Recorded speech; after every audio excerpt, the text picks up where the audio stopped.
Salut, bienvenue dans le fond du garage. Alors actuellement, je suis en train de réaliser des panneaux en chaîne, dont celui qui est derrière moi qui va me servir à modifier l'accès, la trappe d'accès à mon vide sanitaire qui est actuellement un vieux truc pourri et donc je vais lui mettre quelque chose de plus correct en chaîne. Néanmoins, pour réaliser ce genre de choses, et je vais en avoir pas mal à faire lorsque je vais faire le meuble de la CNC, je me trouve assez en galère. Donc je vais réaliser un clamp comme ça, qui se fasse à la fois serre-joint, basé sur quelque chose de ce genre.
Alors voilà les clamps.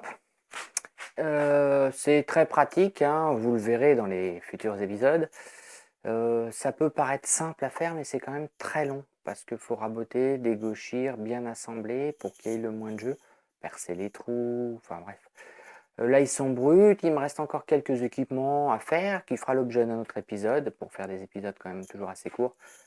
Les équipements supplémentaires, ça va être de pouvoir les équiper sur la partie haute d'une butée et sur la partie basse, donc quelque chose d'amovible, l'un ou l'autre, en fait, avec une poignée pour pouvoir m'en servir de serre-joint assez long.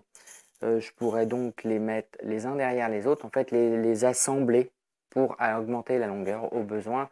Donc là j'en ai fait que 6 parce que c'était du chêne qui est très vieux, que je ne peux pas utiliser dans vraiment autre chose parce qu'il a tendance à se fissurer.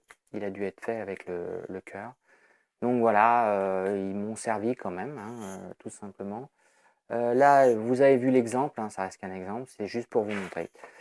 Voilà, bientôt dans le fond du garage pour d'autres petits travaux de menuiserie qui, j'espère, aboutiront sur le meuble pour ma CNC. A plus!